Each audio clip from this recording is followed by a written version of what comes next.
Namaste. Salam Sajatra. Dear friends, you have been watching the video series Oral History of Indian Diaspora in Indonesia. In the first episode, we featured Dr. Kobalam. In the second episode, we featured Shri K.K. Agarwalji. In the third episode, we are very happy to present Shri Raam Punjabi. Who doesn't know Shri Raam Punjabi and the Punjabi family and their contribution to cinema in Indonesia? Their name has become synonymous with cinema and filmmaking. But before we get into this episode, let me share a little bit of more information about Shri Raam Punjabi. He, as a small child, moved from Surabaya to Jakarta to get into business. He didn't start with filmmaking at the outset. He started doing trading and then went on to a mail order business. However, the mail order business collapsed in the mid-60s after the coup in Indonesia. The foreigners, particularly East Europeans, left this country and there were no more orders. So he ventured into importing films from India and showing them in theaters in Indonesia. From there on, he went on to make films in Indonesia and also TV series. Come, let's hear from the man himself about his life and the magic of making films. Hello, Param. Thank you for joining us. Thank you, Bipin, for inviting me How are to you this doing? very honorable podcast that Mr. Ambassador has created. I'm honored. Absolutely. How are you doing, Chief? Good. I was more excited today Sure. that I will be able to tell you about the Indian industry, film industry, about our Indonesian film industry, and especially I want to tell Mr. Ambassador, thank you very much for keeping in touch with the local Indians, because I have come across ambassadors since 1952. Sure. So some are very friendly with the Indian diaspora, some are busy in their job, only government. I feel that my job is very much equal to politics. Sure. We both need masses to support us. True. I am not a politician, but I like politics, Indonesian as well Indian. Sure. So I'm honored. Chief, let's go back and understand how and where the Punjabis have come to Indonesia. So if you would just give us an idea of who came to Indonesia and how the tree follows. My father, when he was a bachelor, in early 30s, he came to Indonesia. His business was totally different. What I was not born, not even planned. Okay. So I knew it was a different kind of passion Sure. that my father carried. He had a shop of textile as well as all kind of tapestry. He kept going, coming back. Where was he coming from? He coming was from Hyderabad, which is now part of Pakistan. Finally, he got as a partner, lifetime partner, then came back here. Sure. We are all together 6, 3 sisters and 3 brothers. My 2 sisters left us earlier, the eldest one and after me. My father was a very hardworking, diligent businessman. My father died when I was 13 years old. Then I told my mother, I have to grow in my life.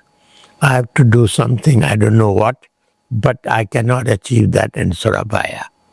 So in 1958, when I was 15 years old, I traveled to Jakarta. My mother was very concerned. How will you go alone? Where will you stay? I said, you have your brother there, my mama. So I will go, but I cannot afford to buy you the plane ticket. So only train you can take. My sister volunteered that, no, you don't go alone, I'll come with you. No, I said, no, let me go alone and explore this capital city, Jakarta. But she insisted. And I thank her very much. She is no more with us. And that 18-hour journey was so worthwhile that I'm here and talking to you. Wow. And you were all of what, 15 at that time? I was 15. I stayed with my uncle Sure. My uncle had a small house and he accommodated two of us. I was still lucky compared to others who did not have house. But in 1 week I got bored. And I was almost crying, missing my mother, missing my brother, sister. And I told my elder sister, let's go back. She said, so soon? Just in 1 week? What will your mother say? She will blame me that I could not convince you to stay. You stay for 2 weeks. Still you feel depressed. This is not place for you. I'll take you back. I stayed there and then spoke to myself that no, I go back, it is not going to bring any results for me. I have to make it somehow to stay in this huge city. But in those days when I left Surabaya, most of the Indians were doing business in Surabaya. Okay. But slowly they moved to Jakarta. Now if you go to Surabaya, I go maybe once, twice a year and to see my old house. I see the hospital where I was born. I go and see my school. And then 4 or 5 days I stay and I come back. Surabaya is a great city, but Jakarta has brought that luck which was not open in Surabaya. Because I am a believer of two things. One is destiny, one is luck. Those two are, you cannot combine together. People ask me what is the difference. Yeah. I was said about the to- destiny is that I am born as a man and I am born in Punjabi family. The luck is we are guaranteed to have 3 meals a day. The luck you have to earn. Yeah. It does not come in your package. You can change the luck, you cannot change the destiny. Sure. So I was lucky that my hobby became my profession. I worked for a small company when I came to Jakarta. Sometimes I'm in dilemmatic situation. Am I Indian? I'm Indonesian. Yeah. My heart is definitely Indonesian because I got naturalized in 1976. But my blood is Indian blood. When I go to Bombay, I go to Delhi, I go to Bangalore, I try to promote Indonesia. Sure. Because India doesn't need promotion here. But I have been promoting India through the media industry since 1959 when I started to indulge myself in this industry. I believe that the culture of the country is known through the movies. That is true. Yeah, you cannot go and to every house and find out how are they living, what is their culture, how they treat their children. That all you can transfer through the media industry. And I've been lucky that my passion has become my profession. How did this passion get ignited in the first place? You were always a movie fan or cinephile. How did this happen? I will explain to you. You see, when I was born, my father was still holding a Indian citizenship. So naturally, all the children also were Indian citizens. Now, foreigners were not allowed to go to local schools at that time. Okay. So we had a private English school, and that started around 2 o'clock. So I had a free day from morning till 2. Yeah. I used to take my bicycle, run around and find out where are the free movie shows being shown. There is a rule here that every cinema, especially in Surabaya, every cinema every day must show a free show for the military personnel. Okay. So I used to know, today the schedule is here, tomorrow it is there. They told me don't enter from the front door, come from the toilet door and you leave the cinema before it finishes. Yeah. Otherwise they will ask me, the guy who was Yeah. close to me, who is this guy in his knickers and moving around with all those military personnel? So before the credit rolls, you have to leave. I have to leave. Okay. And that I was very smart in doing those things. Then slowly, when the movie finished, and then my school was very convenient, 2 to 6. After 6, where do I go? Again, I take the bicycle and go to the commercial cinemas. Then I tell them, can you cut for me because they were, last time they were not digital, they came on a celluloid. Can you cut for me that? So he would go up, they used to turn the roll to make it, and then they had to, if it is broken teeth of the celluloid, they will cut for me, bring it to me. So I said, thank you. I go to the photo studio, make photos and sell in the school. Because they did not know from where these photos are coming. So that was not only Indian movies, but Hollywood movies, Chinese movies, Indonesian movies are not popular.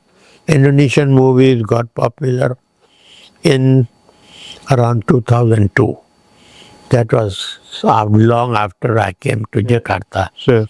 Today, I must proudly say, the industry has grown so much deeper that all ASEAN countries, they import our movies and they are happy to see that. But unfortunately, I'm not able to penetrate in the free market of India because Indian industry is much far ahead than Indonesian industry. When you say far ahead, is it from technology perspective or storytelling or both?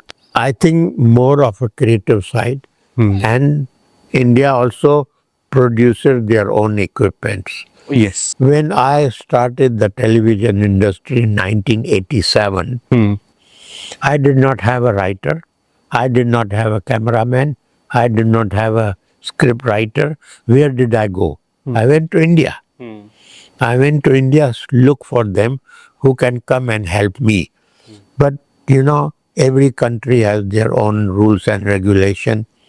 Some are envious, some are jealous, and they blame me that I'm having Indian blood. I am supporting Indian people to get the opportunity in this country. So they called me at the parliament and I questioned this. You cannot get any Indonesian to help you and make the industry. I said, no, this is a transfer of technology. Give me 5 years. All these people that you are hearing are in my office, about 30, 40 people. They will not be in my office. But I don't guarantee you that they will go back to India because life is so easy here for them. They will find another job after I tell them, my job is finished, you helped me a lot, now you can go back. They went and spread out to other production houses, which I said it is their right to do that. But I kept my promise. They did not call me. I went and asked for the appointment. Sir, I promise you 5 years. These people will not be in my company, but I don't guarantee you that they will go back. Because there is a saying, anybody who has drank the Indonesian water, they are bound to come back. So let's talk about your India connection. You briefly mentioned that during your first movie, you had technicians and writers coming in from India. So even today, you collaborate with India periodically, or do you follow the industry? You have friends in the industry. How does that go? See, I'm connected very much with India. All the new movies released, they are released here simultaneously on the same day, same hour of showing. So I'm very much connected with the entire Indian industry. Every movie what you see in the cinema and television is imported by me. When Shri 420 was released, when Boot Polish was released, when all those Raj Kapoor movies used to be showing here, I was the one. Distributor. I was the distributor of doing that. You used to dub them also over here? No, theatrical is not allowed to be dubbed. Dubbed. But when it goes to television, we are allowed to dub. Sure. So if you want to see any movie, you can see on television. Yeah. And I'm so happy that Shah Rukh Khan's movies, who is number one well-known person in this country, from his A movie to Z movie, all are distributed by me and they are still in my library. Up to his last movie, Donkey. Donkey, yeah. So if you ask me how much relation you have with Indian government and Indian industry, I'm You're very close, Yeah. very attached, respect them a lot. You remember that Prabhu took the delegation Yes. to India. Yes. Then there was a session Mm-hmm. where all the Indonesian, the reporter were give Yeah. an interview. Yeah. Then there were one or two said, we are closely attached with the Indian government through one gentleman who lives in Indonesia. His name is Raam Punjabi. And that made me so happy. I'm sure. That people are not recognize me, what money I have earned, but it is the efforts that I've been putting to make two industries to connect. So let's talk about your family. Yeah. So who all are in your family, and how are they connected with India? I'm blessed with two children, a daughter and a son. Both are married and well settled. My son was equally passionate as I am with filmmaking. He is occupied full time in our business. My son-in-law is also with me in this business. He takes care of our exhibition business and other subsidiary chains. I have two beautiful, loving grandchildren. I am very blessed. Thank you so much, sir. This was really a pleasure, very inspiring story. Thank you so much for doing this. Thank you very much for putting me in your list, and I'm honored. Thank you. Thank you so much. Thank you, Deputy.